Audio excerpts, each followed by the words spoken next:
This is an Alfa Romeo GTV. It's a 2-litre T-Spark 16-valve Turismo. It's a two-door coupe, 2003 on an 03 plate. Done 111,072 miles. It's finished in Alfa red with black leather upholstery. It's MOT'd until the 25th of April 2018. The fuel economy figures: urban 21.2, extra urban 41.5, combined 30.7. It has a 0 to 60 time of 8.4 seconds and a top speed of 131 miles per hour. 155 brake horsepower engine. Beautiful looking car, usual Alfa Romeo styling. The seats are lovely, the interior is lovely.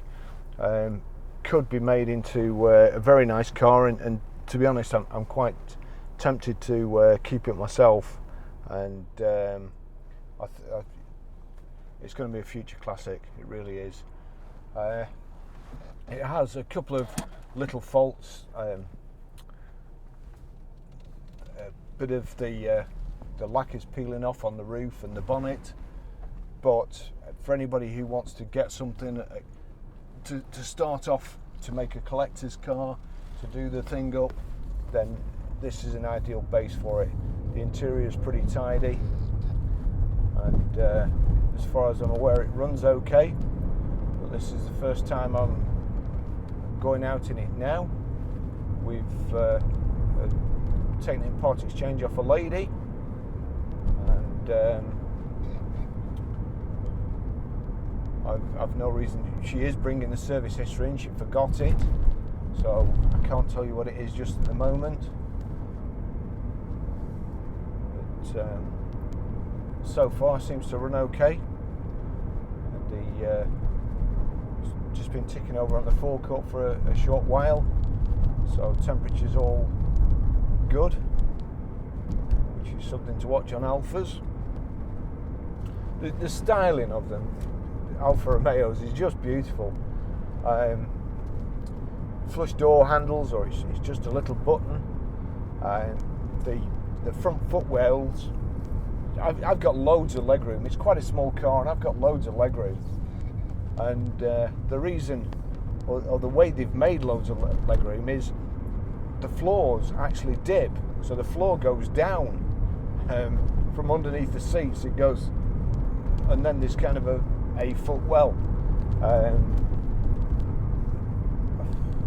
Great driving position.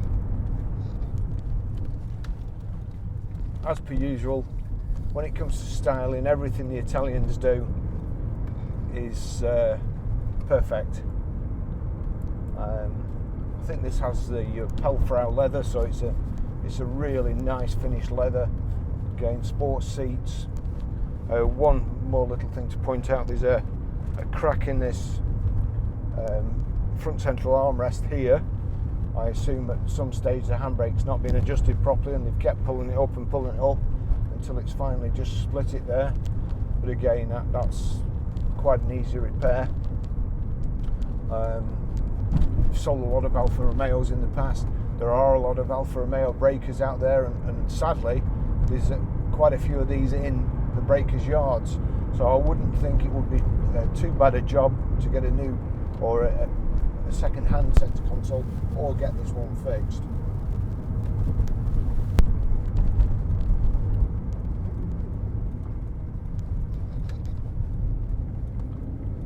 Just give it some gas.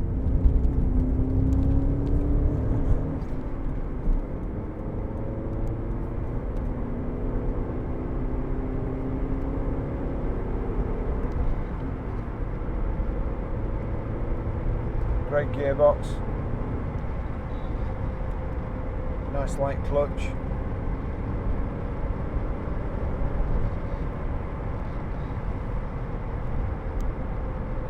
Five gears, not 6.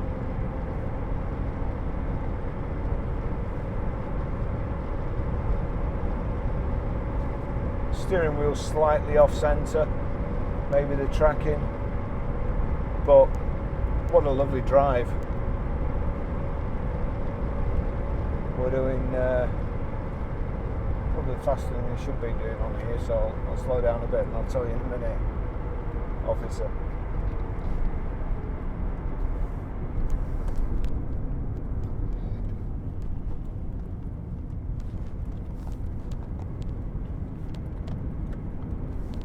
I ran an Alfa GT myself a couple of years ago, and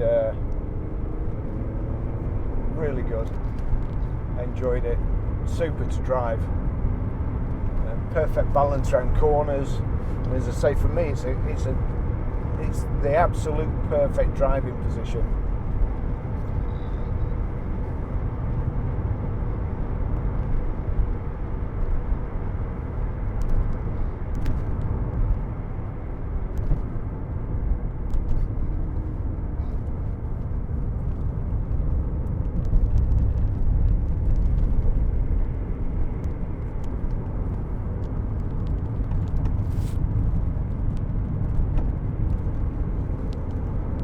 The way this thing drives,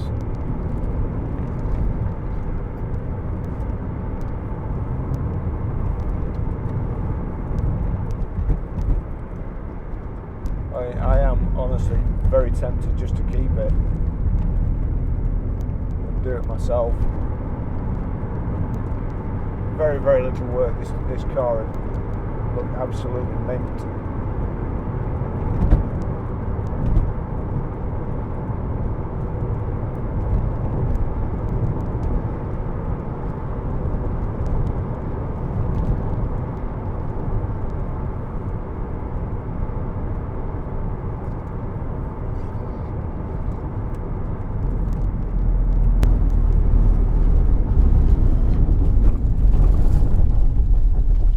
Again, that's this road, not the car. So we've got electric door mirrors. Let's just check they work. Yeah, that one's working. And then flick it across. That's working fine.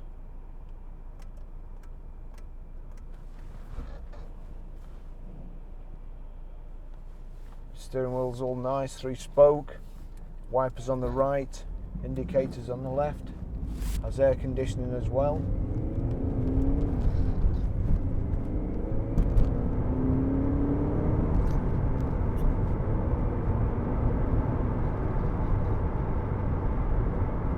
Front and rear fogs.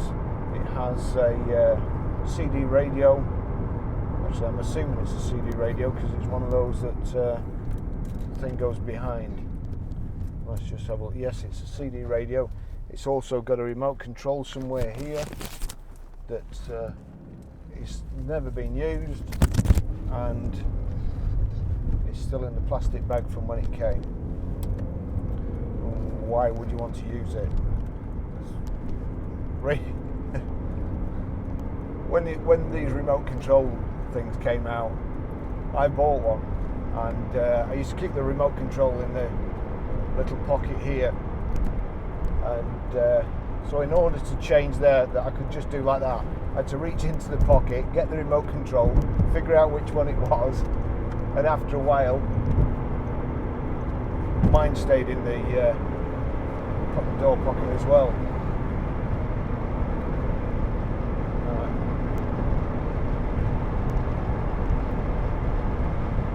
Crikey, that's going too fast. You really don't know you're moving. I was speeding a little bit then, which I don't want to do.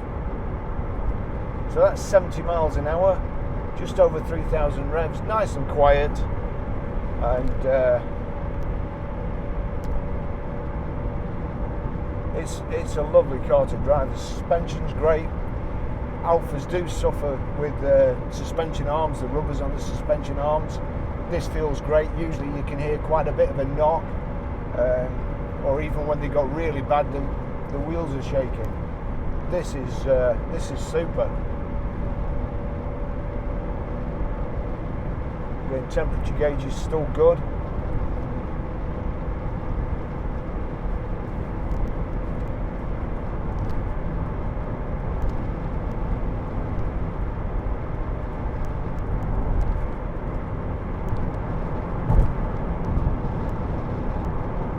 Forward to the country lanes just up the road here.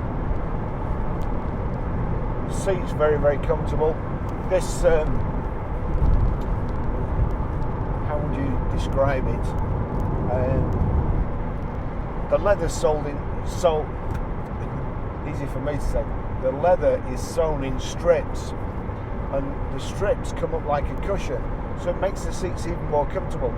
If you sat on a normal seat and your back's just straight on it, this feels like it's really, really well padded, and like the seat is bigger and thicker than it actually is.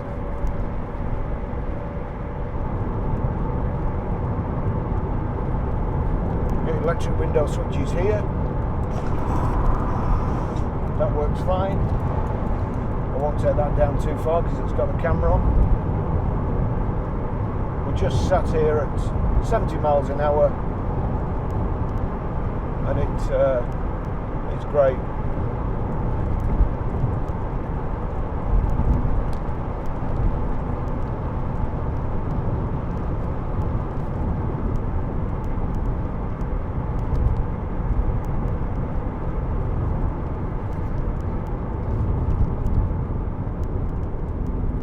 Brakes are good. Brakes in a straight line, no wobbles, no wheel balancing issues. I've yet to try the wipers.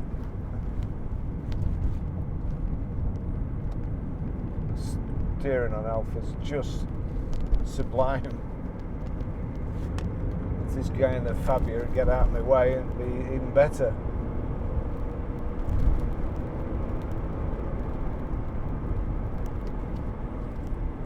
This girl in the Fabia would get out of the way.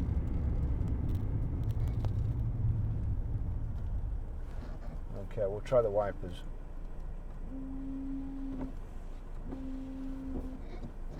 Again, the wiper jets are in the blades. Alfa styling department.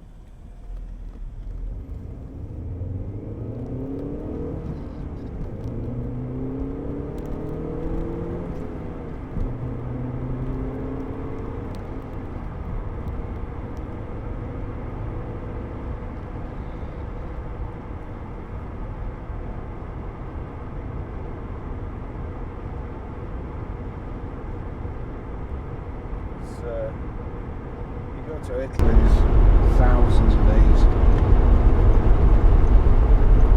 and not too long ago we had a 3-litre GTV convertible. That was a beautiful car as well.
Smell in Oakley today, and although we're several miles away, that's the reason for it.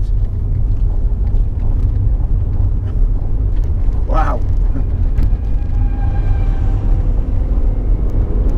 the shit sprayer. Great. That explains a lot.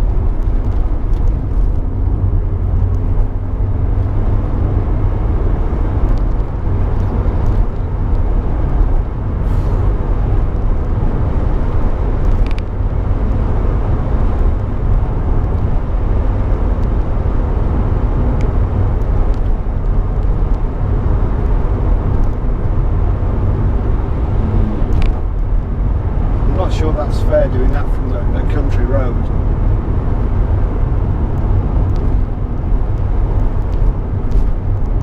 Especially one with blind bends and where people, Christ, leave me a bit of room, you.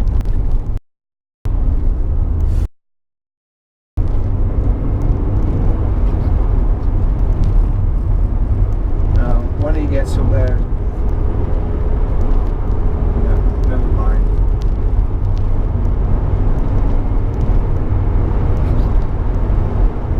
That little bend there is people go too fast up this road and then they can't go round the bend. They're carrying too much speed to go around the bend and keep within the confines of their lane.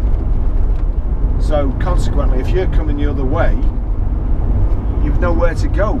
You've either got the curb or to hit them. I used to go to work that way every morning, and the amount of times I'd be setting off about 6 o'clock in the morning, the amount of times there'd be a car in a field there where they'd just gone too fast and couldn't get around the corner.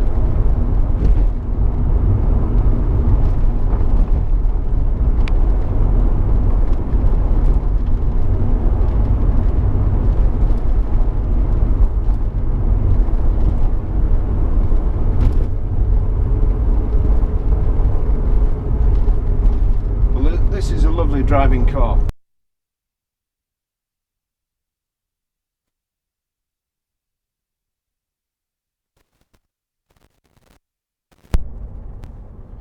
I've got out of the car with the microphone attached to me once too often, and I think I've broke the lead.